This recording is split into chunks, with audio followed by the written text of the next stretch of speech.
Hello friends, welcome to my channel PCS with Chauhan. तो दोस्तों, मेरा नाम है कीरत चौहान। और गाइस, हम लोग यहाँ पे ना जो घटना चक्र की सीरीज है उसे दोबारा से स्टार्ट करेंगे। ठीक है। तो जो भी मेरे जो चैनल है उस पे वीडियोस हैं, तो वो है 2020-21, 2020 की या 2021 की जो एडिशन निकला होगा सबकी। अभी हम जो है ना, नया जो एडिशन आया है 2025 का, हम इसकी बात करेंगे। तो जो पहला सब्जेक्ट है जिससे हम लोग स्टार्ट करने जा रहे हैं वो है भारतीय इतिहास। तो ये भारतीय इतिहास के 3 पार्ट्स होते हैं, आप सब जानते हैं। ठीक है। कौन-कौन से 3 पार्ट्स हैं? एक तो हो गया प्राचीन भारत का इतिहास, दूसरा हो गया आपका मध्यकालीन भारत का इतिहास, भारतीय इतिहास कह सकते हैं, या आधुनिक भारत का इतिहास, राइट? तो गाइस, यहाँ पे देखिए क्या है कि हम स्टार्ट करेंगे प्राचीन भारत के इतिहास से। ठीक है। यहाँ पे आप टॉपिक्स देख सकते हैं सबसे पहले कि हमारे पास क्या-क्या टॉपिक्स हैं, हमें क्या-क्या टॉपिक्स करने हैं। ठीक है। और अगर आप पीसीएस के लिए नए हैं या यूपीएससी के नए स्टूडेंट हैं, तो यही आपका सिलेबस है, अलग से सिलेबस देखने की बहुत जरूरत नहीं है। आप इसके टॉपिक्स देख लीजिए, यही सिलेबस है, इसी में से आना है आप। और एक बात और कि पीसीएस के लिए वैसे भी आप जानते हैं कि घटना चक्र बहुत ही इंपॉर्टेंट बुक हो जाती है। ठीक है। चल, तो हम लोग चलते हैं आगे। तो देखिए, अभी मैंने सिर्फ भारतीय जो प्राचीन भारत का इतिहास है उसका सिलेबस दिखाया, ज़्यादा की अभी ज़रूरत नहीं है। आगे हम देखते जाएँगे कि और हमें क्या पढ़ना है। ठीक है, फिलहाल अभी इतने पे रहते हैं। चलिए, अभी हम चैप्टर नंबर 1 से स्टार्ट करेंगे, जो कि प्राचीन भारत के इतिहास में सबसे पहले होता है पाषाण काल। पाषाण यानी कि पत्थर। ठीक है। चलिए, अब हम स्टार्ट करते हैं, अपना पढ़ना शुरू करते हैं। और अगर गाइस आप लोगों को अच्छा लगे तो प्लीज़ वीडियो को ज़रूर लाइक करिएगा, चैनल को सब्सक्राइब ज़रूर करिएगा एंड शेयर भी करिएगा वीडियो को। अगर आपको पसंद आए तो ज़रूर करिएगा शेयर। तो हम बात करने जा रहे हैं यहाँ पे पाषाण काल से। अब देखिए, शुरू करते हैं।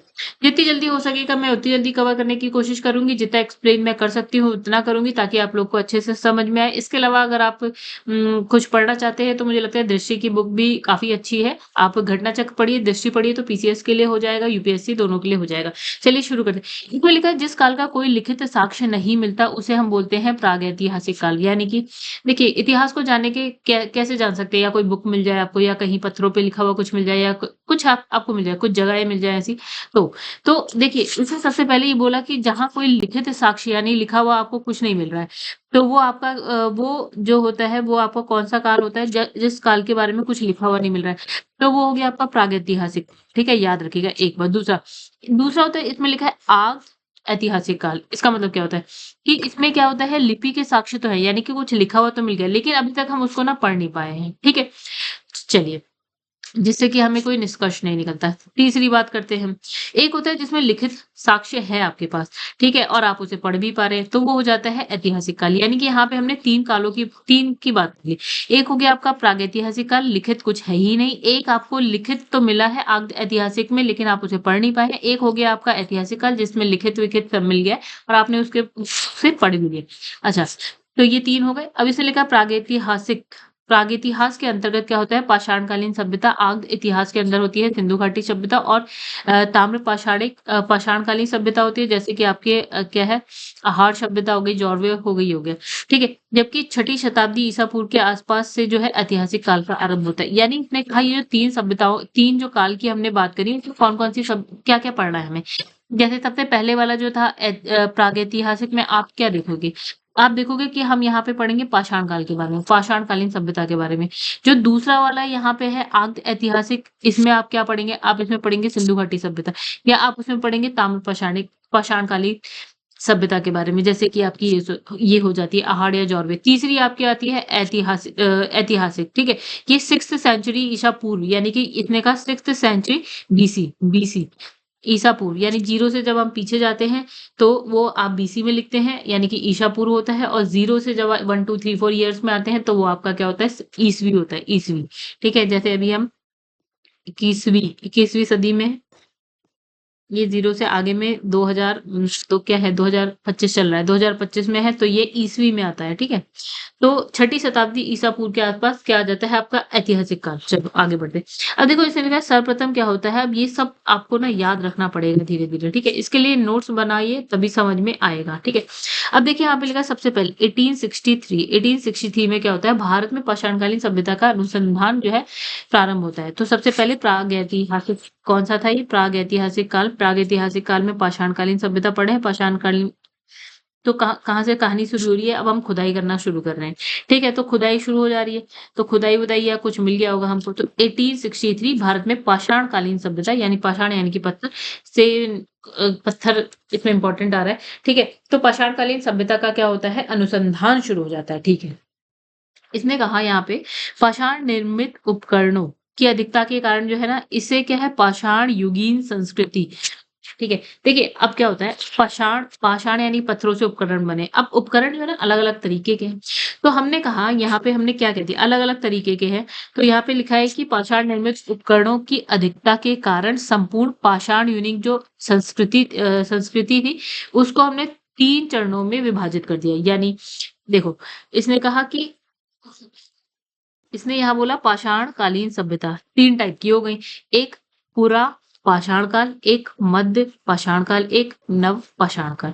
ठीक है? तो ये कितने टाइप के हो गए? 1, 2 और 3 टाइप के। ठीक है? चलो। तो ये उपकरणों की भिन्नता के आधार पे हमने क्या करा, जो ये पूरा पाषाण काल है इसको भी 3 भागों में बाँट दिया। जैसे जैसे जैसे सिर्फ और सिर्फ इसको 3 भागों में और बाँट दिया है। क्या करा इसने? इसको 3 भागों में और बाँट दिया। ठीक है? पहला है देखिए पूरा, इसका नाम क्या है? इसका नाम है पुरापाषाण। क्या नाम है? पुरापाषाण। ठीक है? यानी कि पूरा पाषाण काल। तो 3 भागों में जब हमने बाँटा तो एक तो हो गया पूर्व पुरापाषाण काल, दूसरा कहाँ लिखा है भाई? देखिए, चलो कहीं तो बीच में मिल जाएगा। अच्छा, मध्य पुरापाषाण काल, उच्च पुरापाषाण काल, ये 3 हो गए। ठीक है? तो अब हम क्या समझ गए यहाँ पे कि पाषाणकालीन सभ्यता को 3 भागों में बाँट दिया गया। ठीक है? तो इसको हमने 3 भागों में बाँट दिया। एक हो गया पुरापाषाण, एक हो गया मध्य पाषाण काल, एक नवपाषाण काल। और पुरापाषाण को भी हमने 3 भागों में बाँट दिया।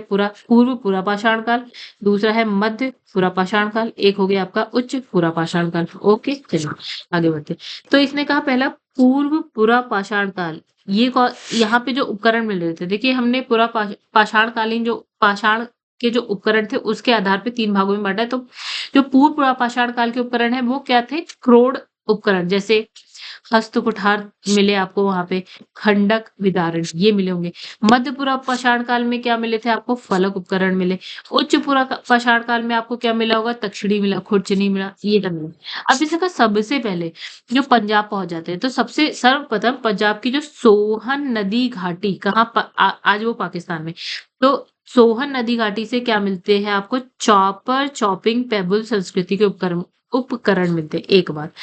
अब इसने कहा दूसरी बात, सर्वप्रथम तमिलनाडु के चेन्नई पहुंच जाइए के समीप जो है पल्लवरम, 2 जगह चेन्नई के पास 2 जगह की बात कर रहा है। तमिलनाडु के चेन्नई के पास पल्लवरम और तिरमपक्कम की बात कर रहा है। यहाँ पे आपको कौन से उपकरण मिले? हैंडेक्स संस्कृति के उपकरण मिले। अब इस संस्कृति के अनुपकरण कौन-कौन से और हैं? एक है क्लीवर, स्क्रैपर आदि और भी है। ठीक है? अब इसे कहा भारतीय भूवैज्ञानिक सर्वेक्षण यानी कि जियोलॉजिकल सर्वे ऑफ इंडिया के वैज्ञानिक थे जिनका नाम है रॉबर्ट ब्रुशफुट। क्या नाम है? रॉबर्ट ब्रुशफुट। ब्रिटिश भूवैज्ञानिक और क्या है? पुरातात्विक थे। ठीक है? अच्छा, तब अब क्या हो रहा है कि 1863 में क्या होता है, जो ब्रुशफुट है यानी कि रॉबर्ट ब्रुशफुट ने क्या करा, तमिलनाडु पहुंचे, उसके चेन्नई पहुंचे, चेन्नई के कहा पल्लवरम में पहुंचे। अभी भी हमने 2 नाम लिए थे, पल्लवर अतिरमपक्कम, चेन्नई के पास। तो ये क्या है, चेन्नई के पास पल्लवरम नामक स्थान से इन्हें क्या मिला है? पहला हैंड एक्स। तो ये तीसरी बात हो गई, पहला हैंड एक्स प्राप्त हुआ है। ठीक है? अच्छा, उनके एक मित्र थे जिनका नाम था विलियम किंग्स। ठीक है? ये कहाँ पहुंचे? अतिरमपक्कम से पूर्व पाषाण काल के उपकरण खोजेगा। ये चौथी बात समझ में आ गई हमको। ठीक है? चलो और आगे बढ़ते हैं। अब इसने कहा कि 1935 में पहुंच गए हम। कहाँ पहुंच गए? 1935। तो 1935 में एक बंदा है जिनका नाम है डी टेरा, के नेतृत्व में क्या होता है? सुनिए, डी टेरा के नेतृत्व में येल कैम्ब्रिज अभियान दल कहाँ आ रहा है? सोहन घाटी में सबसे महत्वपूर्ण क्या करा? अनुसंधान किया। डी टेरा मतलब एक अभियान दल आ रहा है। क्या? येल कैम्ब्रिज अभियान दल। ठीक है? इसका नेतृत्व कौन कर रहा है? डी टेरा। कहानी कब की है? 1935 की। तो ये कहाँ पहुंचे? सोहन घाटी। यहाँ पे अनुसंधान हो रहा है। ठीक है? अब इसने कहा कि बेलन घाटी में क्या होता है? अब ये नई बात। ठीक है? जहां-जहां स्टार है हर जगह नई बात स्टार। बेलन घाटी में इलाहाबाद विश्वविद्यालय यानी कि यूनिवर्सिटी के जी.आर. शर्मा के निर्देशन में अनुसंधान किया गया। अब इसने कहा पूर्व पुरापाषाण काल से संबंधित यहाँ क्या हुआ, यहाँ बेलन घाटी, बेलन नदी घाटी की बात हो रही है यहाँ पे। तो यहाँ पे किसने करा है, ये इलाहाबाद विश्वविद्यालय और किसके नेतृत्व, जी.आर. शर्मा के नेतृत्व में हो रहा है। यहाँ पे क्या पूर्व पुरापाषाण काल के 44 पुरास्थल मिले हैं आपको, ठीक है। उपकरणों के अतिरिक्त क्या है, बेलन, ये जो बेलन घाटी है उसकी एक जगह है लौंदा नाला क्षेत्र, ठीक है। से जो है इस काल की जो है अस्थि निर्मित मातृ देवी की क्या मिलती है, प्रतिमा मिलती है। ये हो गई एक इम्पोर्टेंट सी बात, ठीक है। कहाँ मिले, बेला नदी घाटी, लोहंदा नाला में मातृ देवी की प्रतिमा अस्थि यानी कि जो हड्डियों से बनी हुई, जो अभी कहाँ है, जो अभी है कौसाम्बी संग्रहला क्या होता है, लाइब्रेरी जैसा वो म्यूजियम, तो वहां पे सुरक्षित रखिए। अच्छा, फलकों की अब एक बात हो गई, ठीक है। अभी हमने किस वाले की बात करी, ये ठीक है। तो हमने पूरा पाषाण काल की बात करी। अब देखिए फलक, उसने बोला फलक, तो फलक वाली कहानी आती है मध्य पूरा पाषाण काल में, यानी कि जो सेकंड वाला है, इसका जो है ना सेकंड वाला, ठीक है। अब इसने कहा फलकों की अधिकता के कारण जो मध्य पाषाण काल को हमने क्या कर दिया, फलक संस्कृति, या हम फलक ब्लेड स्क्रैपर संस्कृति भी कहते हैं, ठीक है। जो आप सेकंड वाली मध्य पाषाण काल को, आप मध्य पूरा पाषाण काल को आप फलक संस्कृति भी कहते हैं या फलक ब्लेड स्क्रैपर संस्कृति भी कहते हैं। इन उपकरणों का निर्माण जो है कौन से पत्थरों से हो रहा है, क्वार्टजाइट पत्थरों से हो रहा है, ठीक है। अब देखो पूरा पाषाण कालीन मानव का जीवन क्या है, कैसा था, पूर्णतः प्राकृतिक था, ठीक है। शिकार विकार करते होंगे, ठीक है। मतलब वे प्रधानता क्या करते हैं, शिकार पर निर्भर है, ठीक है। और भोजन के लिए क्या खा रहे हैं, मांस खा रहे हैं, और कंदमूल फल होता है कोई जंगलों में, वो खा रहे हैं, ठीक है। अग्नि वग्नि के बारे में ये इतना जानते वानते नहीं थे, ठीक है। तो क्या खाते थे, कच्चा मांस खाते थे। तो इस युग का जो मानव था क्या था, शिकारी था, शिकार कर रहे हैं। तो इस यहाँ पे क्या पशुपालन और जो कृषि, इसके बारे में भी हमें कोई जानकारी नहीं थी, ठीक है। आगे बढ़ते हैं। भारत के मध्य पाषाण काल, अब देखिए ये मध्य पाषाण काल क्या है कहानी, देखा इस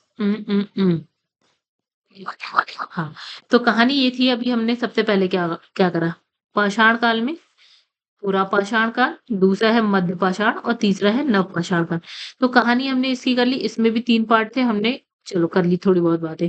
अब हम बात करने जा रहे हैं इसकी मध्य पाषाण, और उसके बाद हम बात करेंगे नव पाषाण। तो यहाँ बात होने जा रही है मध्य पाषाण काल, ठीक है। तो मध्य पाषाण काल के विषय में जानकारी सबसे पहले कब आती है, 1867 में हुई। कब, इसमें लिखा है आर्कीबॉल्ड कैम्पबेल कार्लाइल, ठीक है। कार्लाइल याद रखे।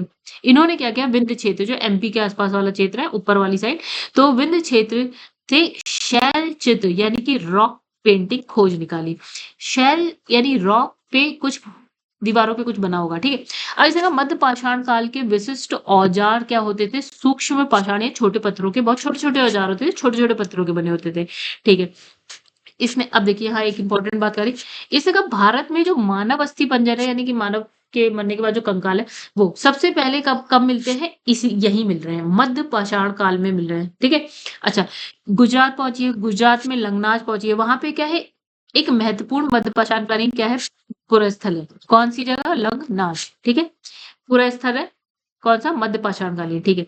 यहाँ से क्या होता है, लघु पाषाण उपकरणों के अतिरिक्त क्या मिला है, देखिए लघु पाषाण उपकरण हमने कहा छोटे छोटे पत्थरों के उपकरण मिल रहे, एक बात। दूसरा, इसके अलावा यहाँ पे क्या मिला है, लंगनाज में और क्या मिला है, पशुओं की हड्डी, कब्रिस्तान, कुछ मिट्टी के बर्तन मिले, ठीक है। अब इसे का 14 मानव कंकाल भी मिले भाई, तो ये एक इंपॉर्टेंट बात हो जाती है, ठीक है। अब इसे मध्य पाषाण कालीन जो है, अब नई जगह की बात करते हैं फिर। तो नई जगह की बात कुछ ऐसे है कि एक जगह है जिसका नाम है मेहदहा, ये कहाँ है, प्रतापगढ़ उत्तर प्रदेश। यहाँ से क्या मिल रहा है भाई, चलिए कभी मध्य पाषाण कालीन काल की बात चल रही है, ठीक है। तो मैदा, प्रतापगढ़ उत्तर प्रदेश, ठीक है। हड्डी और सींग निर्मित उपकरण मिले। अब एक बंदा है जिनका नाम है जी.आर. शर्मा, इन्होंने क्या करा, मैदाहा के 3 क्षेत्रों का उल्लेख किया। कौन कौन से 3 क्षेत्र, एक तो गया झील क्षेत्र, दूसरा है बूचड़खाना संकुल क्षेत्र, और तीसरा है कब्रिस्तान निवास क्षेत्र, ठीक है। तो इन्होंने मैदाहा को 3 क्षेत्र का उल्लेख 3 क्षेत्रों में करा है, ठीक है। अब देखिए, अब इन तीनों के बारे में करके बात, तो पहला इसने बात करी बूचड़खाना संकुल क्षेत्र, यहाँ से क्या मिलता है, हड्डी और सींग निर्मित उपकरण मिलते हैं या आभूषण मिलते हैं, ठीक है, बड़े पैमाने पर मिले हैं। अच्छा, एक बंदा है जिनका नाम है डॉक्टर जय नारायण पांडे, उन्होंने एक बुक लिखी है जिसका नाम है पुरातत्व विमर्श, ठीक है। उस बुक में इन्होंने मैदहा, सराय नाहर और क्या है, दमदमा, 3 ही स्थलों से हड्डी के उपकरण आभूषण पाए जाने का उल्लेख किया है।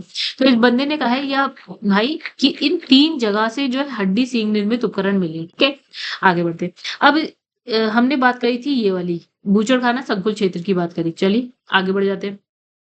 तो कहाँ-कहाँ से आपको हड्डी सींग निर्मित जो वो मिले हैं, क्या बोलते हैं, उनकी बुक में लिखा है कि हड्डी के उपकरण मैदहा, सराय नाहर और दमदमा से मिले।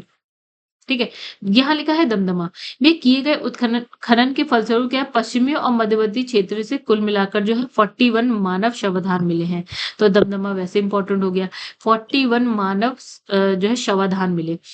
तो अब इस 41 को काउंट करते हैं कैसे? इसने लिखा है 5 तो ऐसे थे जिसमें 2-2 थे। 5 तो ऐसे थे भाई जिसमें 2-2 थे। ठीक है?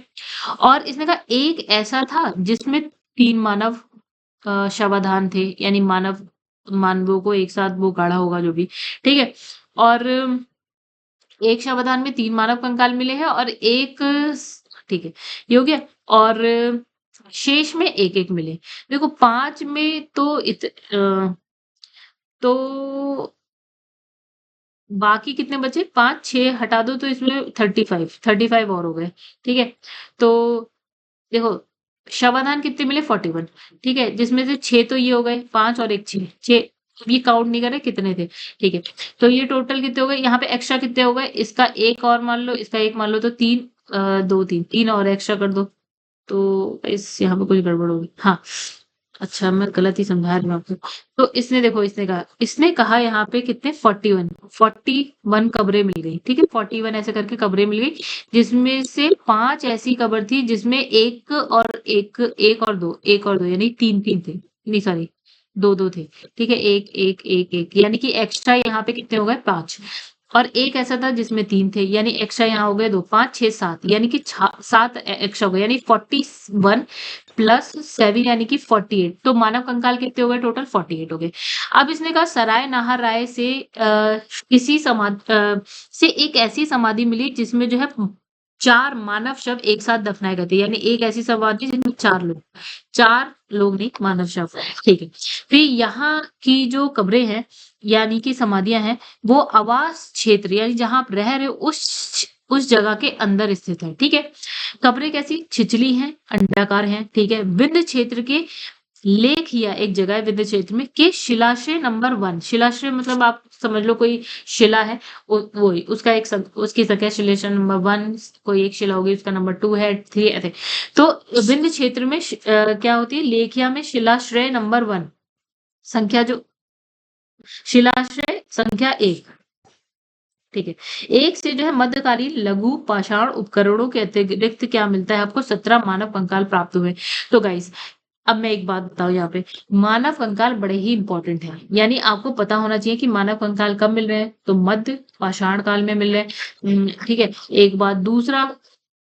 दूसरा कहाँ पे कितने मिल रहे हैं, जैसे अभी इसने बोला यहाँ पे, कहाँ पे ये दमदमा में मिल गए 41 कब्रें मिली हैं। टोटल मानव कंकाल 48 है। कहाँ 5 ऐसी हैं जिसमें 2-2 है, 3 एक ऐसी है जिसमें 3 है, बाकी सब में 1-1 है, ये याद रखिएगा।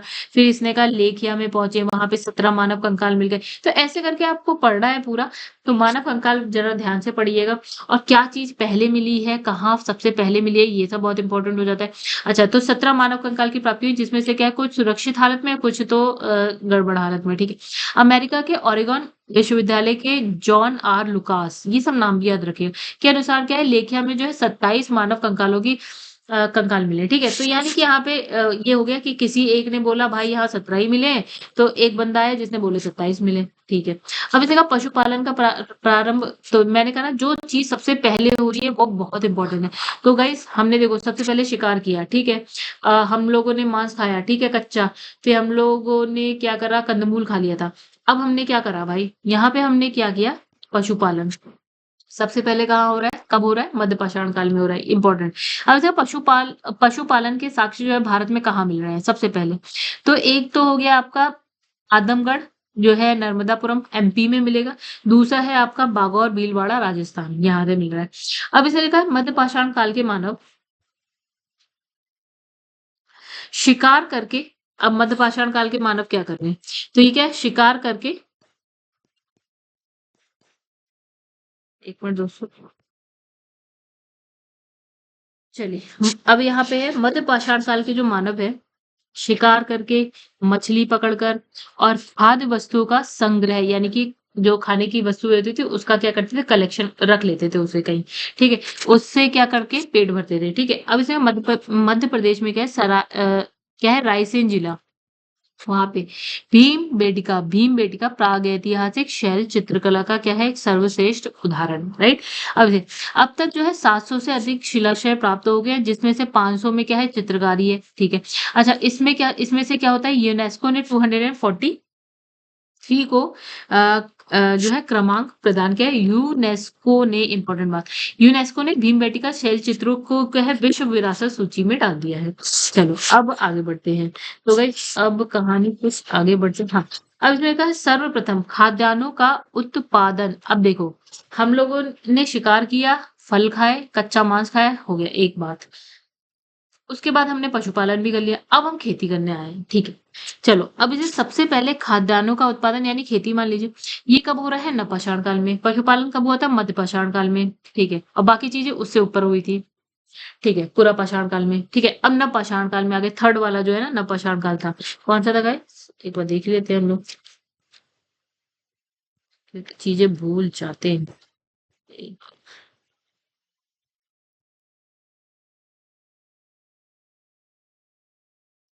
तो ये रहे आपके तीनों, एक तो था पूरा पाषाण, दूसरा मध्य पाषाण, तीसरा है नवपाषाण काल। चलो आगे बढ़ो।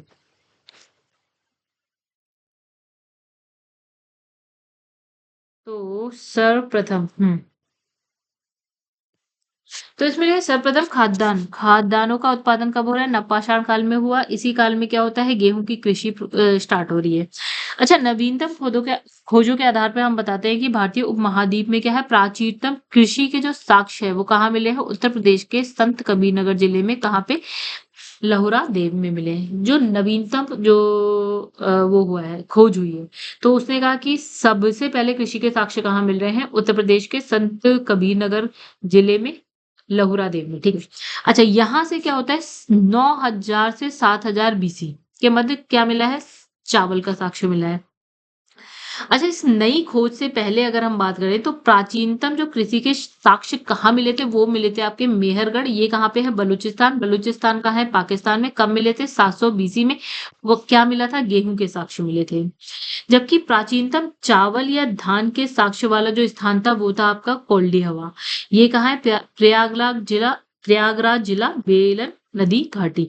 कब मिले हैं चावल के तो 6500 बीसी, ठीक है। क्या मिला था चावल की भूसी, क्या मिला चावल की भूसी, ठीक है। चलो आगे बढ़ते हैं। तो गाइस इसके छोटे छोटे नोट्स बना लीजिएगा तो याद रहेगा। अब चीन के यांगजी नदी घाटी में क्या होता है 7,000 बीसी के आसपास चावल के साक्ष्य मिल रहे हैं। अच्छा मक्का के सबसे पहले 6,000 बीसी में मिले, कहाँ पे मिले सबसे पहले मेक्सिको में मिले। मेक्सिको का है आपका नॉर्थ अमेरिका कॉन्टिनेंट में, आपको सबसे नीचे की तरफ मेक्सिको मिलेगा। अच्छा मेहरगढ़ से पाषाण संस्कृति से लेकर जो है ना पाषाण संस्कृति से लेकर हड़प्पा सभ्यता तक के जो है आपके सांस्कृतिक अवशेष मिलते हैं। मतलब भाई मेहरगढ़ इतना इंपॉर्टेंट है कि पाषाण से आप चलते चलते हड़प्पा के भी साक्ष्य मिल रहे हैं आपको, ठीक है। मानव कंकाल के साथ, अच्छा मानव कंकाल है उसके साथ एक कुत्ते को भी दफनाया गया होगा, कहाँ पे भाई तो वो जगह है आपका बुर्जहोम, कहाँ पे है कश्मीर जम्मू एंड कश्मीर में। अब गर्त आवास यानी गड्ढे के अंदर आवास, गर्त आवास गड्ढे, ठीक है। तो गर्त आवास के साक्ष्य भी आपको कहाँ से मिल रहे हैं बुर्ज होम जम्मू कश्मीर से मिल रहे हैं, ठीक है। अच्छा इस पूरा स्थल की खोज जो है किसने करी है 1935 में डी टेरा और पीटरसन, ये नाम याद रखिएगा इन्होंने करी है।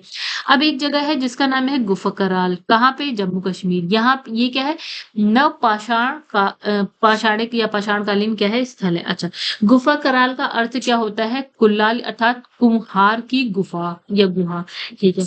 अब यहाँ के लोग जो है कृषि और पशुपालन ये दोनों ही काम कर रहे हैं, ठीक है। अच्छा यहाँ पे लिखा है चिरांद, एक नई जगह की बात चली है यहाँ पे। अब ठीक। तो अब एक नई जगह की हम बात करने जा रहे हैं जिसका नाम है चिरांद। कहाँ पे? बिहार के कहाँ पे? सारण जिले में स्थित है। अच्छा, यहाँ से क्या मिल रहे हैं? यहाँ से भी नवपाषाण काले का अवशेष मिल रहे हैं। यहाँ से हड्डी के क्या मिले हैं? बहुत सारे उपकरण मिले हैं। एक बात, यहाँ से जो उपकरण है वो हिरण के सिंग से निर्मित है। ऐसा भी मिला है, हड्डी के, हिरण के सिंग के भी मिले हैं। अच्छा, अब इसने कहा ये कहानी यहाँ खत्म।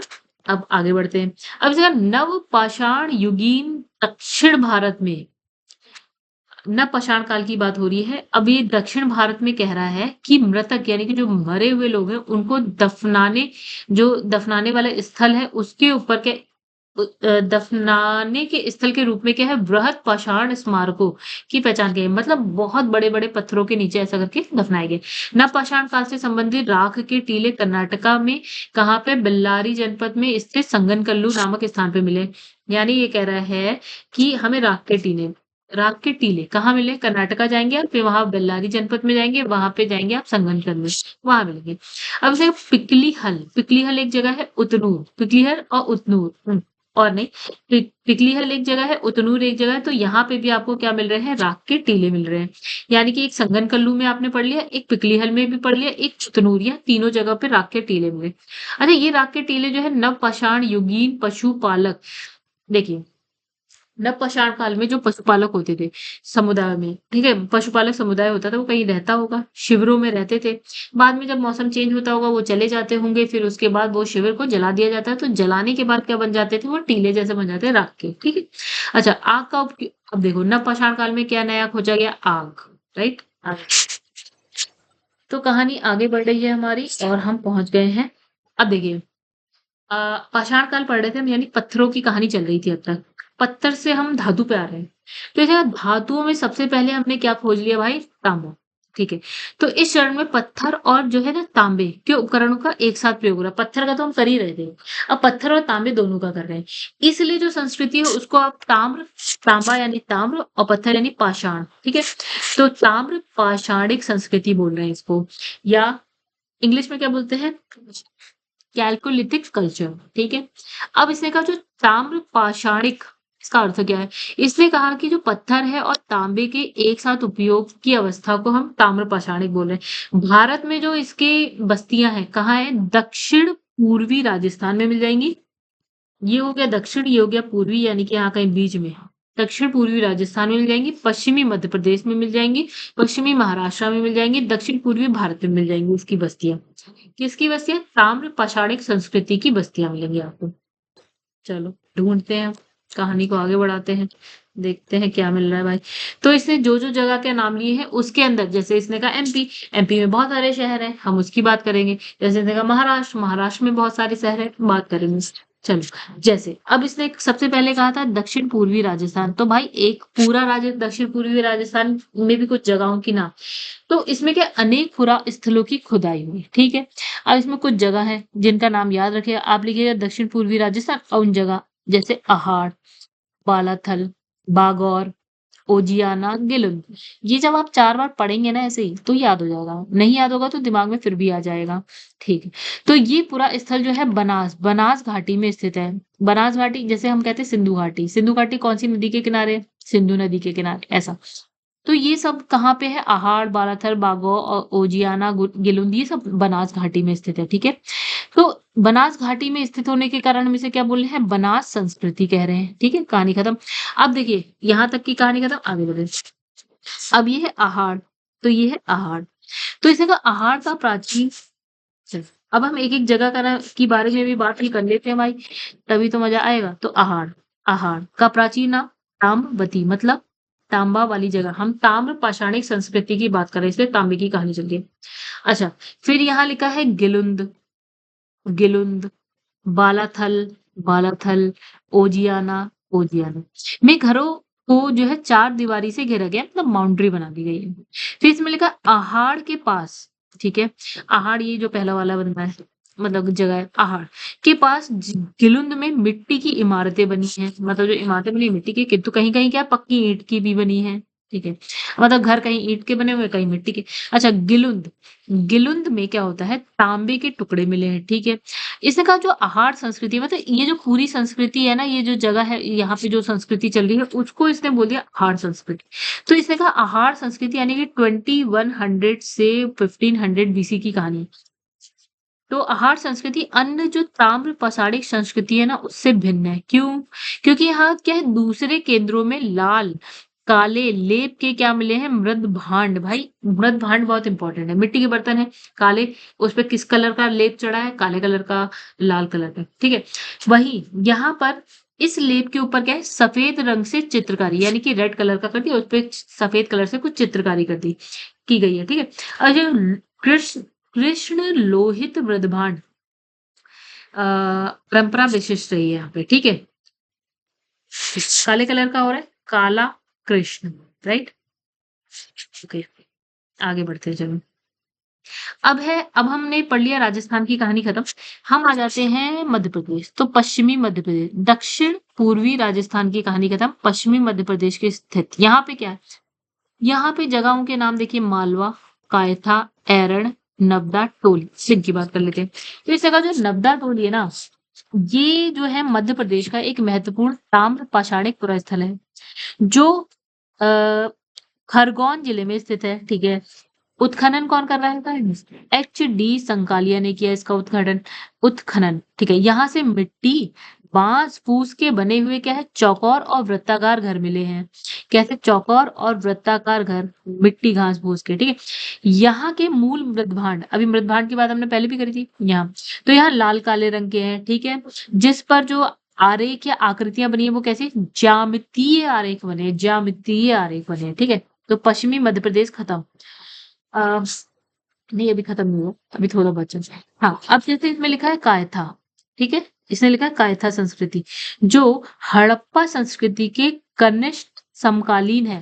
मतलब यहाँ की संस्कृति और हड़प्पा संस्कृति जो हम बाद में पढ़ेंगे, ऑलमोस्ट कहानी कुछ मिलती जुलती मिलेगी। इसके मृदभांड में कुछ जो है ना, हड़प्पा संस्कृति चल रही है, उससे आसपास जब हड़प्पा शुरू होने वाली है वहां का, तब के मध्यभाग। तो इसके मध्यभागों में कुछ जो है प्राक हड़प्पीय लक्षण दिखाई देते हैं। साथ ही इन पर हड़प्पाई यानी कि हड़प्पा संस्कृति में जब पूरी तरह से घुस जाएंगे, तो वो वाले प्रभाव भी आपको दिखाई देंगे मृदभांड में। तो इस संस्कृति की लगभग 40 बस्तियां जो है मालवा क्षेत्र में मिलती हैं। देखिए मालवा कहाँ पे, मध्य प्रदेश, तो यहाँ पे मिलती है, जो अत्यंत कैसी है, छोटी छोटी है। अब इसने कहा जो मालवा, देखिए सेकंड वाला मालवा है, एक और है। तो मालवा संस्कृति अपने मदभांडों की उत्कृष्टता के लिए जानी जाती है।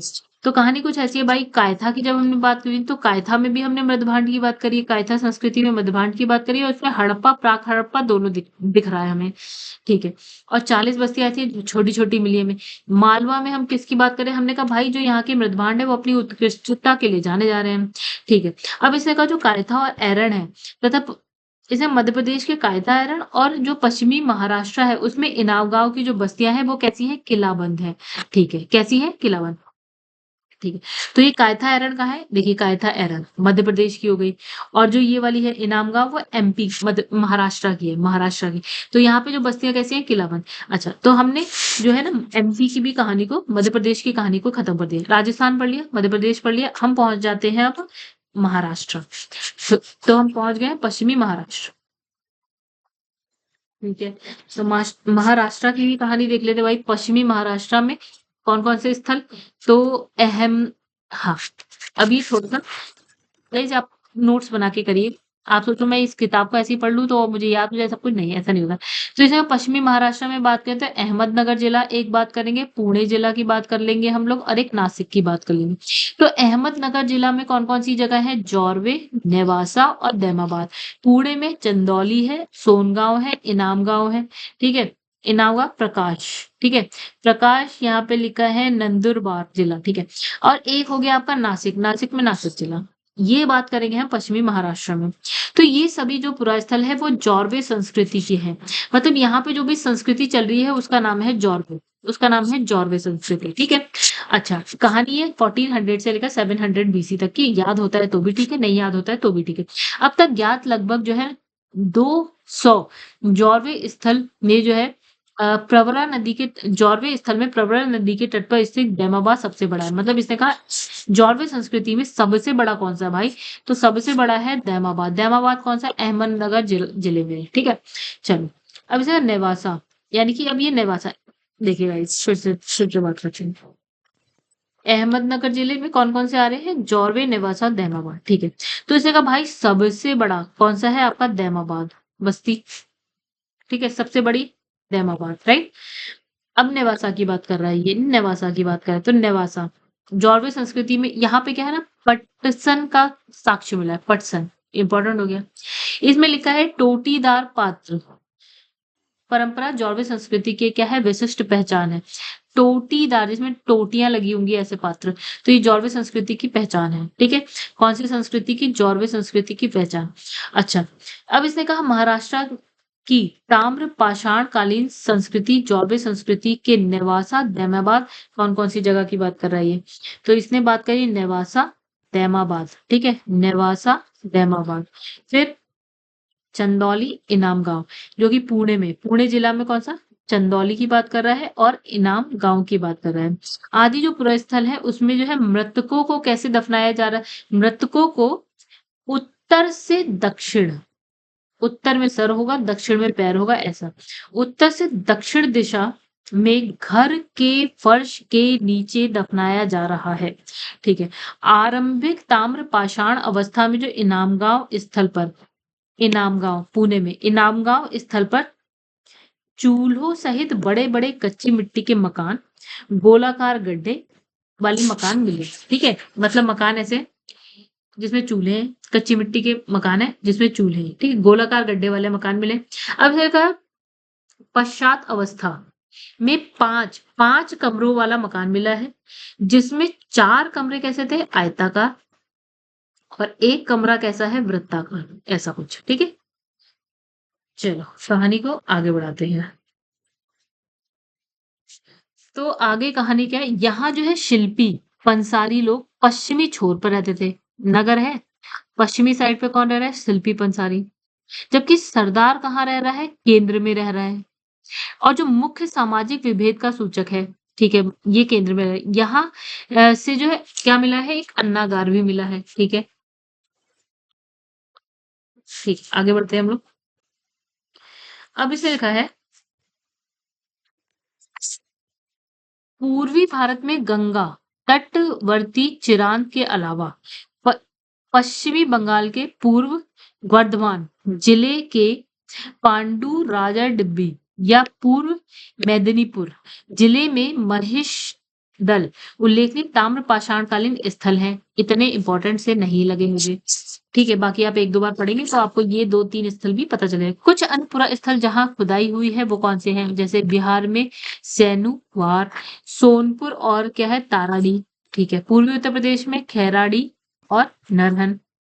बिहार, महाराष्ट्र, मध्य प्रदेश के रहने वाले लोग जो है टोटी वाले जलपात्र, ठीक है, गोड़ीदार तस्तरियां, फिर है गोड़ीदार कटोरे, इन बनाते थे। ठीक है, आगे बढ़ते हैं, कहानी को आगे बढ़ाएं।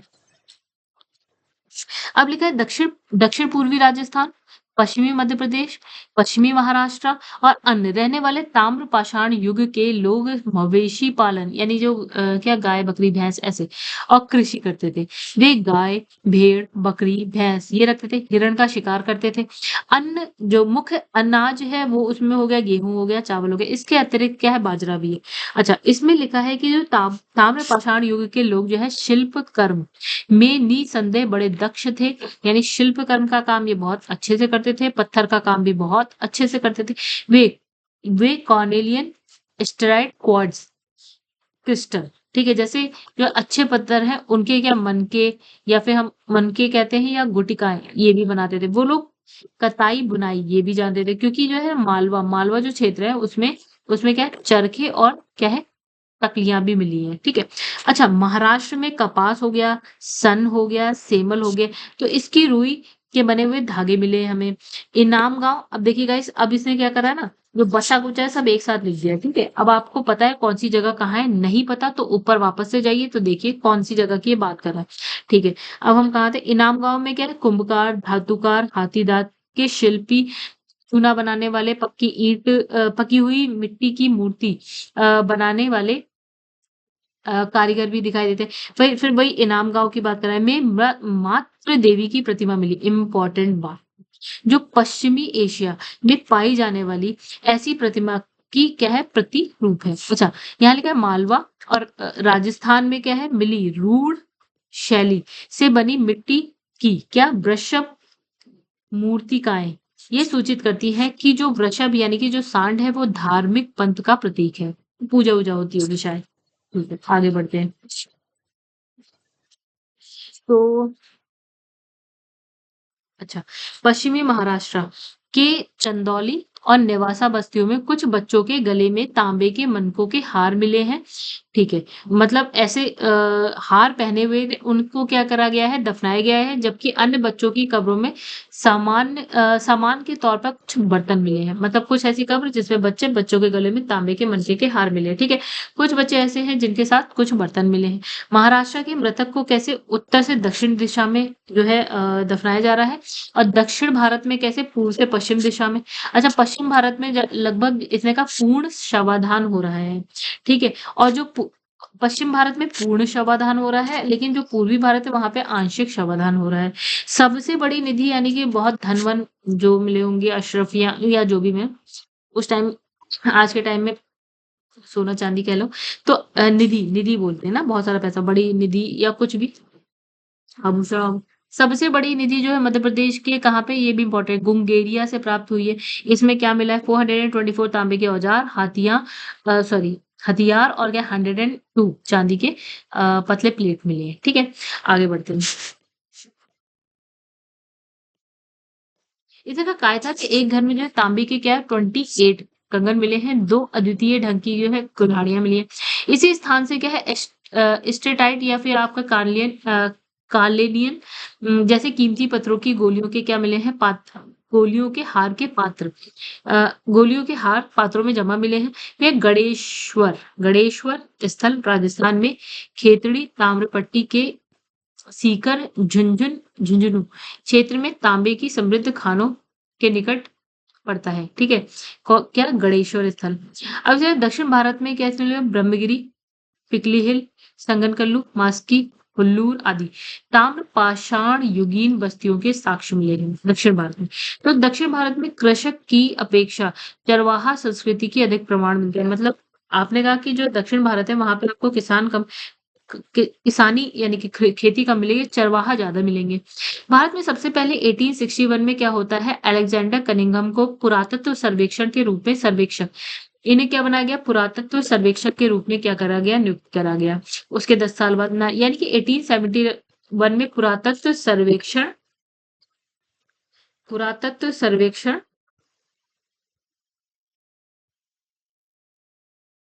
को सरकार के एक विभाग के रूप में क्या कर दिया गया, गठित कर दिया गया 1871 में। फिर 1901 में क्या होता है, जो आपके होता है लॉर्ड कर्जन के समय में क्या होता है, भारतीय पुरातत्व सर्वेक्षण के रूप में क्या है, इसे केंद्रीकृत कर जॉन मार्शल को इसका नया क्या महानिदेशक बना दिया गया। फिर उसके एक साल बाद 1902 में जॉन मार्शल ने क्या करा, इसका कार्यभार संभाल लिया। ठीक है, ये हो गई कहानी खत्म हमारी। अब बात कर लेते हैं हम थोड़े से क्वेश्चंस पे। ठीक, क्वेश्चन आंसर की बात करते चलो। चलिए, यहाँ पे लिखा है रॉबर्ट बुशफुट थे, कौन थे भाई, ये हम सबसे स्टार्टिंग में पढ़ा था। तो भाई दो देखो, एक ऑप्शन इसमें कुछ नहीं है, इसमें दो ऑप्शन, यानी कि भूगर्भ वैज्ञानिक थे और क्या है, पुरातात्विक थे। ठीक है, अब देखिए यहाँ पे इसकी व्याख्या लिखी है। अब यहाँ पे लिखा है इनसाइक्लोपीडिया ठीक, इनसाइक्लोपीडिया ब्रिटानिका के अनुसार रॉबर्ट बुशफुट जो है ब्रिटेन के यानी कि ब्रिटिश भूगर्भ वैज्ञानिक और पुरातत्वविद थे। जियोलॉजिकल सर्वे ऑफ इंडिया से संबद्ध रॉबर्ट ब्रुशफुट 1861 में भारत में पाषाणकालीन बस्तियों के अन्वेषण की शुरुआत करी इन्होंने। ठीक है, तो ये आप थोड़ी सी व्याख्या पढ़ लीजिएगा, कुछ मिलेगा आपको पढ़ने से नया। ठीक है, आगे बढ़ते। अब यहाँ पे देखिए क्या लिखा है,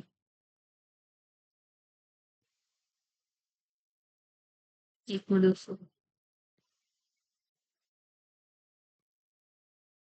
चलिए देखते हैं कहाँ पहुंची हमारी कहानी। तो इसमें लिखा कोपेनहेगन संग्रहालय की सामग्री से पाषाण काल से लौह युग का त्रियुगीन विभाजन किया था। अच्छा, चलिए व्याख्या पढ़ते हैं पहले। इसमें लिखा है डेनमार्क में कोपेनहेगन संग्रहालय में 1818 और 1820 में एक आयोग की रिपोर्ट के अनुसार क्या होता है, सामग्री के आधार पर पाषाण काल और लौह युग की त्रियुगीन विभाजन क्या है, क्रिश्चियन जॉर्गेनसन थॉमसन ने किया था। ठीक है, ये बंदे का नाम है थॉमसन। थॉमसन, ठीक है, इन्होंने किया था। यद्यपि थॉमसन ने क्या करा, 1836 में इसी वर्गीकरण के अनुसार संग्रहालय की वस्तुओं का विवरण जो है प्रकाशित किया था। तो ये जो व्याख्या है पढ़ने लायक है, इसे भी पढ़िएगा। ठीक है, आगे बढ़ते हैं। तो अब है थर्ड क्वेश्चन, जिसमें लिखा है भारतीय इतिहास के संदर्भ में Alexander H H Longhurst, Robert Sewell, James वागिस, फिर है वॉल्टर इलियट, किस गतिविधि से जुड़े हुए हैं। तो आईएएस का क्वेश्चन है भाई, बहुत 2023 का नया नया क्वेश्चन है, खतरनाक क्वेश्चन है। तो इन्होंने कहा ये जो सारे हैं ये किस गतिविधि से, तो पुरातात्विक उत्खनन के लिए प्रसिद्ध है, जिन्होंने मुख्य रूप से दक्षिण भारत के इतिहास के क्षेत्र में काम किया। ठीक है, आगे बढ़ते हैं हम लोग।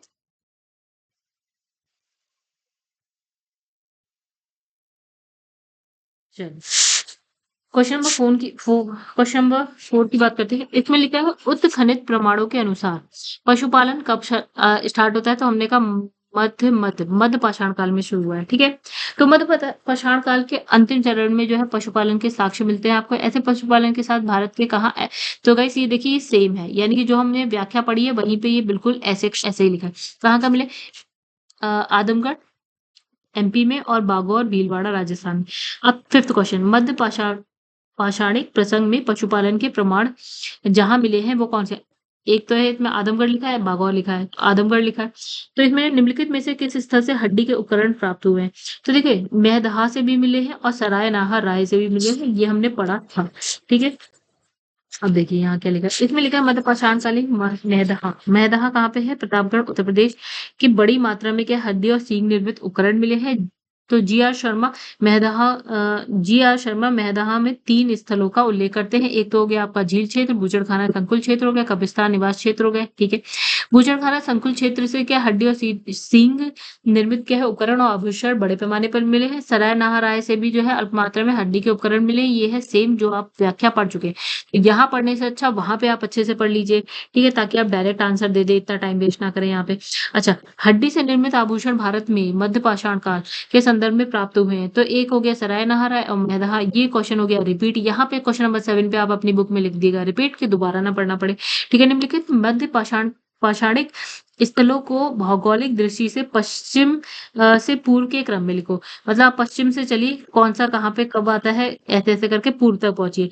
तो भैया पश्चिम से पूर्व के क्रम में अगर हम चले तो यहाँ पे कौन कौन से हैं? इसमें लिखा है पैसरा, लेखिया, बीर भानपुर और मैदाहा। चलो उससे पहले एक और काम कर लेते हैं। भाई इतना खतरनाक जो क्वेश्चन आया है ये आया कहाँ पे है, मतलब किस पेपर में है, तो यूपीआरओ एआरओ में आया है, मेंस में आया है, 2021 का क्वेश्चन है। पीसीएस की तैयारी कर रहे हैं आप, ऐसा क्वेश्चन थोड़ा सा स्किप कर सकते हैं। भौगोलिक दृष्टि से पश्चिम से पूर्व के क्रम में अगर हम बात करें, ठीक है, क्योंकि यूपीआरओ एआरओ का क्वेश्चन थोड़ा सा अलग होता है। ठीक है, हाँ आरओ एआरओ पढ़े तो बिल्कुल पढ़े। ठीक है, अब यहाँ पे देखिए क्या, सबसे पहले मैदहा यूपी में है, प्रतापगढ़ में, फिर है लेखिया जो है आपका मुजफ्फरपुर यूपी में आता है, फिर यहाँ पे पैसरा बिहार, और फिर यहाँ पे वीर भानपुर जो है वेस्ट बंगाल में आता है, बिल्कुल उधर राइट में। ठीक है, एक ही कब्र में 3 मानव कंकाल मिलते हैं। हाँ, तो हमने एक जगह ऐसी पढ़ी जहाँ 5 3 ऐसे मिले, एक कब्र में 5 कब्र ऐसी है जिसमें 2 मिले थे, एक ऐसी थी जिसमें 3 में थे, वो कौन सी जगह थी, तो वो जगह थी आपकी दमदमा। ठीक है, उत्तर प्रदेश के प्रतापगढ़ जिले में स्थित सराय नाहर मेहदहा और दमदमा का उत्खनन हुआ है। ठीक है, तो दमदमा में जो है लगातार 5 वर्षों तक क्या है उत्खनन किया गया है। पश्चिम क्या फलस्वरूप पश्चिमी और जो है मध्यवर्ती क्षेत्रों से यहाँ पे टोटल कितनी 41 मानव शवदान मिले हैं, जिसमें से एक ऐसी है जिसमें नहीं 5 ऐसे हैं जिसमें 2-2 मिले हैं, एक ऐसी है जिसमें 3 मिले हैं और बाकी सब में 1-1 मिले। ठीक है, याद रखिएगा इस ये। ओके, आगे बढ़ते हैं हम लोग। अच्छा, इसमें लिखा है खादानों की क्या खादानों की कृषि सबसे पहले कब होती है, मतलब हम लोगों ने ये खाद्यान्न उगाना कब स्टार्ट करा है, तो वो हो जाती है कहानी नवपाषाण काल की। ठीक है, फिर खाद्यान्नों का उत्पादन जो है सबसे पहले नवपाषाण काल में होता है, और यही वे समय है जब मनुष्य जो है कृषि कर्म से परिचित हो जा रहा है। अच्छा, भारत में मानव मानव का सबसे पहले साक्ष्य कब कहाँ मिल रहा है? ठीक है, इंपॉर्टेंट क्वेश्चन। ठीक है, जिसके बारे में हम अभी पढ़ के नहीं आए। नर्मदा घाटी। ठीक है, तो इसमें लगा भारत में मानव का सबसे पहले साक्ष्य जो है नर्मदा घाटी में मिला है। ठीक है, हथनौर, सीहोर, मध्य प्रदेश में। ठीक है, अच्छा, इसकी खोज किसने करी है? पुरातात्विक अरुण सुरकिया। ठीक है, कब? 1982 में की गई थी। ठीक है, ये इंपॉर्टेंट है, जो हम पढ़ के नहीं आए तो यहाँ पे इसे जरूर पढ़िएगा। ठीक है, अब उसे प्रथम मानव जीवाश्म भारत की किस नदी घाटी से प्राप्त हुए हैं? तो इस नर्मदा घाटी। ये क्वेश्चन हो गया रिपीट। आगे बढ़िए, ऐसे क्वेश्चन आप छोड़ सकते हैं, आगे लिख दीजिए रिपीट क्वेश्चन, आगे बढ़ाते हुए चले जाइए। अब मानव द्वारा सर्वप्रथम प्रयुक्त अनाज अनाज था, कौन सा था भाई? तो हमने देखा जौ। ठीक है, पढ़ते हैं इसे। ठीक है, अभी हमने क्या पढ़ा है उससे कुछ अलग है, इसलिए ये पढ़ना, पैराग्राफ जरूर पढ़ेगा। इसी तरह आधुनिक मानव समाज द्वारा मुख्य रूप से जो है ना 8 जो है खाद्य अनाजों का उपभोग मतलब खाया जाता है। ठीक है, कौन कौन से? जौ, गेहूं, चावल, मक्का, बाजरा, सोरगम, राई और जई। तो अनाजों के पौधे जो है विभिन्न क्षेत्रों में जंगली घास के रूप में विद्यमान थे। ठीक है, जिन्हें बीज के रूप में अलग अलग क्षेत्र में अलग अलग समय पर मानव ने उगाया है। ठीक है, वैश्विक दृष्टि से देखें तो सबसे पहले जौ यानी 8000 बीसी के आसपास कहा? भूमध्य सागर। भूमध्य सागर कहाँ है? यूरोप और अफ्रीका के बीच में आपको मिल जाएगा वहां। ईरान के मध्य स्थित क्या है? पश्चिमी एशिया के क्षेत्र, ईरान के मध्य स्थित पश्चिम एशिया के देश में मानव द्वारा उगाए गए। ठीक है, बाद में लगभग जो है इन्हीं क्षेत्रों में 8000 बीसी के आसपास ही गेहूं भी मिल जाता है, यानी जौ भी मिल रहा है, गेहूं भी मिल रहा है 8000 के आसपास ही, 8000 बीसी के आसपास ही। भारतीय उपमहाद्वीप में कृषि के प्राचीनतम साक्ष्य कब मिलते हैं, कहाँ मिले हैं आपको? लहुरा देव में। ठीक है, अब देखिए इसमें क्या कहानी है। ये ऑलमोस्ट सेम कहानी है जो हम पढ़ के आए हैं अभी। ठीक है, चैप्टर में।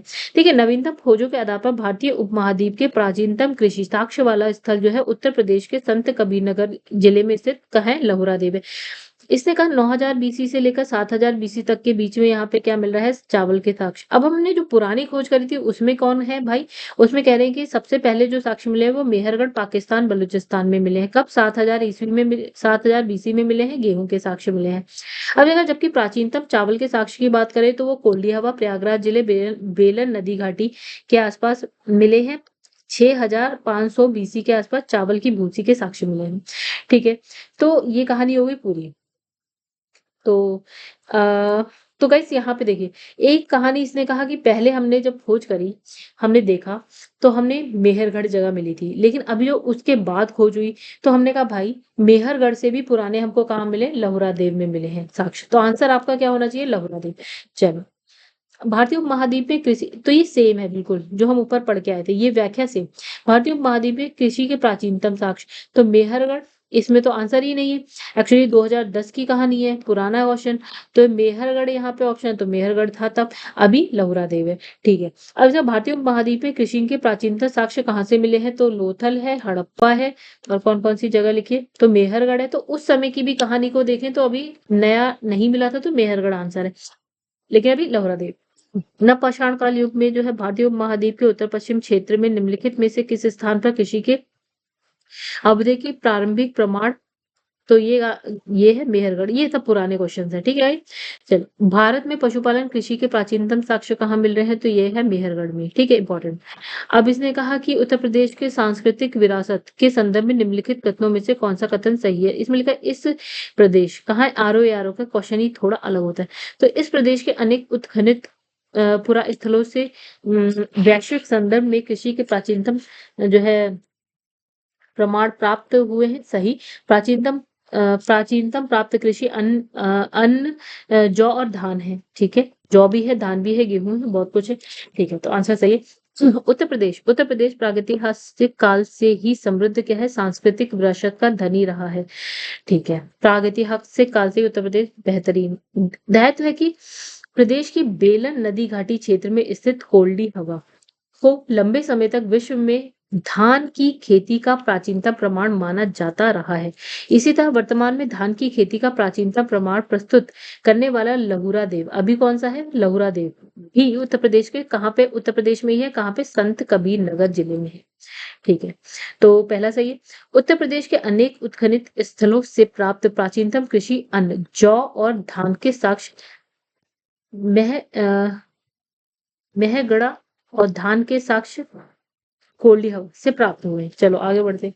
अब लिखा उस स्थल का नाम बताइए जहां से प्राचीनतम स्थायी जीवन के प्रमाण मिले हैं। स्थायी जीवन जहां देखिए कृषि स्टार्ट होती है तो आपको कहीं ना कहीं रुकना पड़ेगा। क्यों? क्योंकि आपके खेत वही हैं, आप उगा रहे हैं तो आप खाएंगे काटेंगे सब कुछ। तो स्थायी जीवन हो जाएगा। अब आप घूमेंगे नहीं कि मौसम बदला यहाँ चले गए, मौसम बदला वहां चले गए। अब स्थायी जीवन तो गाइस ये कहाँ मिले आपको? मेहरगढ़। दिए गए विकल्पों में मेहरगढ़। ठीक है, तो मेहरगढ़ कहाँ है भाई? बलूचिस्तान। बलूचिस्तान कहाँ है भाई? पाकिस्तान। जिसकी प्रमाणित तिथि लगभग जो है 7वीं शताब्दी ईसा पूर्व 7000 बीसी है। जबकि किले गुल मोहम्मद और क्या है? कालीबंगा की प्राचीनतम तिथि क्या है आपकी? ठीक है, इससे मतलब नहीं। निम्नलिखित में से किन स्थानों से मध्य पाषाण काल में पशुपालन के प्रमाण मिलते हैं? तो एक हो गया बाघौल। देखिए मध्य पाषाण काल के पशुपालन के साक्ष्य प्राप्त मतलब पशुपालन मध्य पाषाण काल में आपको मिला। ठीक है, तो पशुपालन के प्रारंभिक साक्ष्य जो है मध्य प्रदेश के नर्मदापुरम के निकट कहाँ? आदमगढ़। एक तो आदमगढ़ थी जगह, एक कौन सी थी? बागौर भीलवाड़ा राजस्थान। ठीक है, तो आंसर हो गया बागौर। अब लिखा है निम्नलिखित में से किसको जो है चालकोलिथिक युग भी कहा जाता है? तो ताम्र पाषाण को। ठीक है, अब इसमें कहा आहड़ सभ्यता के बारे में। तो इसमें कहा आड़वासी जो है तांबा गलाना जानते थे। ठीक है, सही बात है। तब तो क्योंकि कहानी ताम्र पाषाण की है तो तांबा गला के ही बनाएंगे। अब जो है, ये लोग जो है चावल से परिचित नहीं थे। तो भाई ये बात हो गई गलत। क्यों थे? क्योंकि पहले ही चावल मिल गया हमें। धातु का काम जो है पहाड़वासियों की अर्थव्यवस्था का एक साध्य था। क्यों? धातु बिल्कुल था, क्योंकि ताम्र पाषाण आ गए तो तांबा तो एक धातु है। यहाँ से काले लाल रंग के मृद्वाण मिले, बिल्कुल सही बात। जिन पर जो है सामान्यतः सफेद रंग से ज्यामितीय आकृतियां, ये भी बिल्कुल सही बात। 134 तीनों सही। चलो पढ़ लेते हैं। तो आहट दक्षिण पश्चिमी कहाँ पे मिला है? दक्षिण पूर्वी राजस्थान में स्थित एक क्या है? ताम्र पाषाण संस्कृति है। आहार संस्कृति के लोग मूलतः कृषक थे, पशुपालक दोनों ही थे।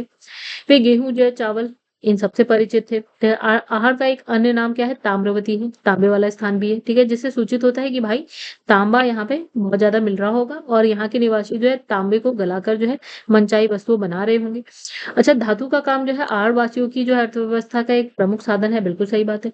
यहाँ से काले लाल रंग के मृदभांड मिल रहे हैं जिसपे सफेद रंग की ज्यामितीय आकृतियां भी है, बिल्कुल सही बात है, सारी बात सही।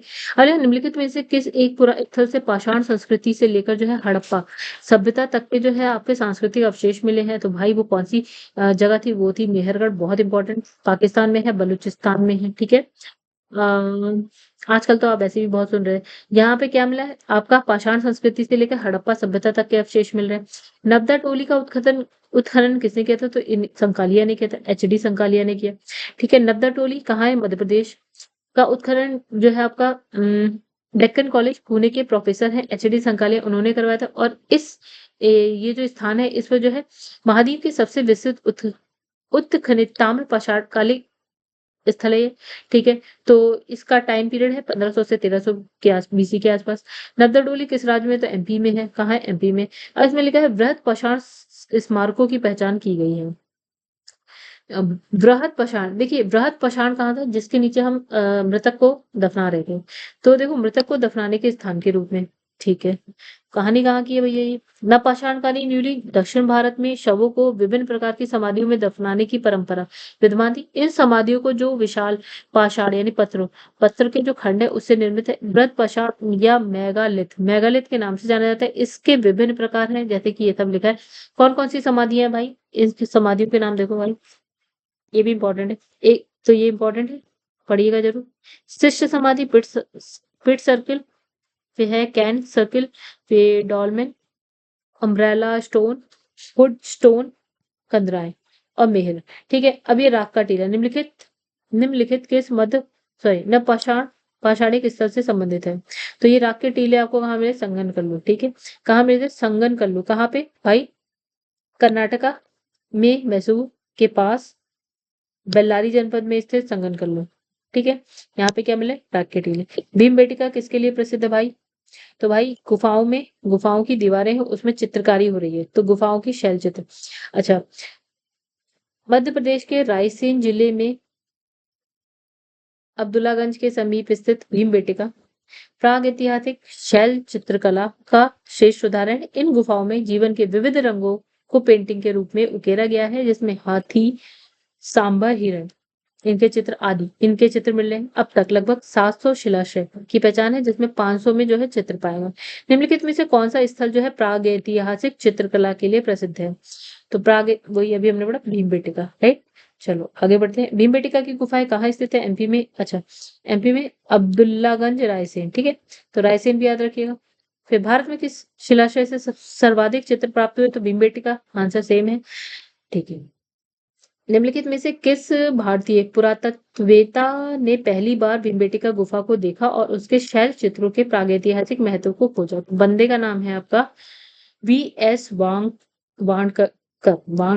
ठीक है, आप पढ़ लीजिए। मध्य प्रदेश के रायसेन जिले में स्थित भीमबेटका प्रागैतिहासिक शैल चित्रकला का सर्वश्रेष्ठ उदाहरण। इसकी खोज कब हुई है? 1957। इन्होंने करी है, वी.एस.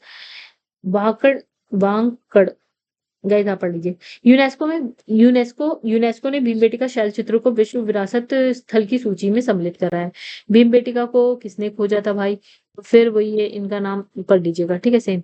अच्छा, भीमबेटका की खोज डॉक्टर विष्णु श्रीधर वांकड़कर, मध्य प्रदेश लोक सेवा, ठीक है, तो विष्णुधर दिया गया था एमपी में जब ये आया था, तो ठीक है। तो गाइस इसमें लिखा है गैरिक मृदभांड पात्र, यानी कि ओसीपी का नामकरण हुआ था फिर हस्तिनापुर में। चलिए, ये कुछ नया सा है कि देखिए, ये यूपी पीसीएस मेंस का क्वेश्चन है। देखिए, गंगा यमुना दो आप क्या होता है? गंगा नदी बह रही है, यमुना नदी बह रही है, इसके बीच का जो स्थल है वो दो आप, ठीक है, की सांस्कृतिक परंपरा संभवतः उस संस्कृति के साथ शुरू होती है जिसे अनेक अत्यंत विशिष्ट मृदभांड के नमूनों के कारण गैरिक मृदभांड कहा गया। इस मृदभांड परंपरा के पात्र सर्वप्रथम हस्तिनापुर की खुदाई के दौरान प्रकाश में आए थे। वर्ष 1950 में 1950 से 52 के दौरान हस्तिनापुर नामक पूरा स्थल की खुदाई बी लाल के निर्देशन में हुई। अब इसमें लिखा है ताम्राश काल या ताम्रपाषाणी काल ने महाराष्ट्र के लोग मृतकों को घर के फर्श के नीचे किस तरह से दफनाते थे? कैसे? उत्तर से दक्षिण, ऐसे करके कुछ, ठीक है। महाराष्ट्र की ताम्रपाषाणकालीन संस्कृति, जौरवी संस्कृति में नेवासा हो गया, दैमाबाद है, चंदौली है, इनाम गांव में मृतकों को कैसे दफनाया जा रहा है? उत्तर से दक्षिण दिशा में फर्श के नीचे दफनाया जा रहा है। कब्र में मिट्टी और क्या, हड्डियां और तांबे की कुछ वस्तुएं मिली। निम्नलिखित में से किस स्थान से मानव कंकाल के साथ कुत्ते का कंकाल मिलता है? तो वो कौन सी जगह है? बुर्जहोम का है, जम्मू कश्मीर में है, ठीक है। अच्छा, नव पाषाणिक अवस्था में क्या है? मानव कंकाल के साथ कुत्ते के, ठीक है। अच्छा, गर्तावास यानी कि गड्ढे वाले घर जी, यहाँ कहाँ मिले आपको? बुर्जहोम, जम्मू कश्मीर में मिल रहे हैं। अब इसे निम्नलिखित में से किस स्थान पर मानव के साथ कुत्ते, सेम क्वेश्चन रिपीट हो गया। गर्तावास के साक्ष्य रिपीट हो गया, ठीक है। फिर यहाँ पे मिलान करें, पूरा पाषाण काल, मध्य पाषाण, नव पाषाण और ताम्र पाषाण काल, ठीक है। तो देखिए, पूरा पाषाण काल की बात करें तो यहाँ पे आपको सोहन नदी घाटी हमने पढ़ी थी। मध्य पाषाण काल में भीमबेटका गुफा पढ़ी हमने। नव पाषाण काल में हमने बुर्ज होम की बात करी, अभी जो कर रहे थे। फिर ताम्र पाषाण काल में बनास घाटी की बात करी हमने, ठीक है। आगे बढ़ जाते हैं।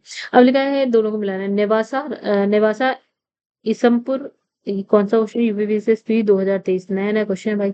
ये है गुड़ियान गुफा, ठीक है। पुरातात्विक स्थल है और ये वर्तमान स्थान कौन सा है? नेवासा कहाँ पे भाई? हमें पता है, महाराष्ट्र में, यानी कि नेवासा महाराष्ट्र में। पहले का आंसर है 3, सभी 3 है, ठीक है। फिर दूसरा है इसमपुर, आपका कर्नाटका में है। डिडवाना आपका राजस्थान में, डिडवाना थोड़ा आपने पढ़ा होगा कहीं, तो डिडवाना राजस्थान में, यानी कि अब फोर्थ का आंसर है, सॉरी थर्ड का आंसर है बंद। तो आपको आंसर इन 2 क्वेश्चन से मिल सकता है। आप कहें कि मैंने ये नहीं पढ़ा, गुड़िया गुड़िया गुफा जैसे आपने नहीं पढ़ा तो तमिलनाडु, ठीक है, आंसर आपको मिल जाएगा। जरूरी नहीं है आपको चारों पता होना चाहिए, एक दो पता है और मिल जा रहा है आंसर तो भी बहुत अच्छी बात है।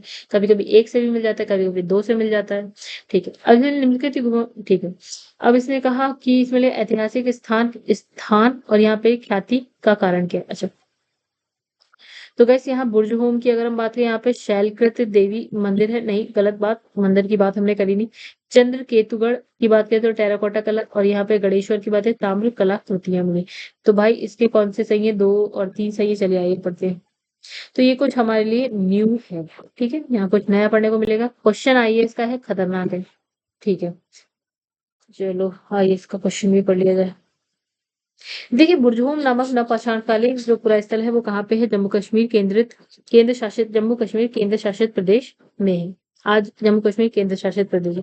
इस पुरा स्थल की खोज कब होती है, 1935 डेटेरा और पीटरसन ने की थी, और इस पुरा स्थल से गर्तावास के साक्ष्य की प्राप्ति होती है, ठीक है। इसमें लिखा है चंद्र केतुगढ़, पश्चिम बंगाल, वेस्ट बंगाल, ठीक है, प्रांत में स्थित एक प्रमुख ऐतिहासिक पुरातात्विक पुरा स्थल है जो क्या है, विद्याधरी नदी के तट पर स्थित है, अवस्थित है। गाइस अगर आप पीसीएस के, देखिए अब तो पीसीएस आईएएस में क्या ही बोले, लेकिन ये आईएएस लेवल का क्वेश्चन, यहाँ से ऐतिहासिक काल के टेराकोटा कला के कई उदाहरण प्राप्त हुए हैं जो तत्कालीन शिल्प कौशल की एक असामान्य विशेषता प्रदर्शित करते हैं। फिर तीसरा आपका है गणेश्वर, राजस्थान प्रांत में स्थित एक प्रमुख ताम्रपाषाणकालिक पुरास्थल है। इस पुरास्थल की खोज राजस्थान विश्वविद्यालय के पुरातत्व विभाग के प्रोफेसर हैं जिनका नाम है रतन चंद्र अग्रवाल, उन्होंने की थी। और इस पुरास्थल से दोहरी पेंचदार श्रेय वाली ताम्र वनाग्र मछली पकड़ने के कांटा, विभिन्न प्रकार के भांड मिले हैं। विंध्य क्षेत्र के किस शिलाश्रय से सर्वाधिक मानव कंकाल मिले हैं, तो भाई कहाँ से मिले हैं, लेखिया। कितना, एक बंदे ने बोला था 17, एक ने बोला था 27, तो ये सेम है गाइस, आप खुद पढ़ सकते हैं, मैं टाइम वेस्ट नहीं करूंगी, ठीक है।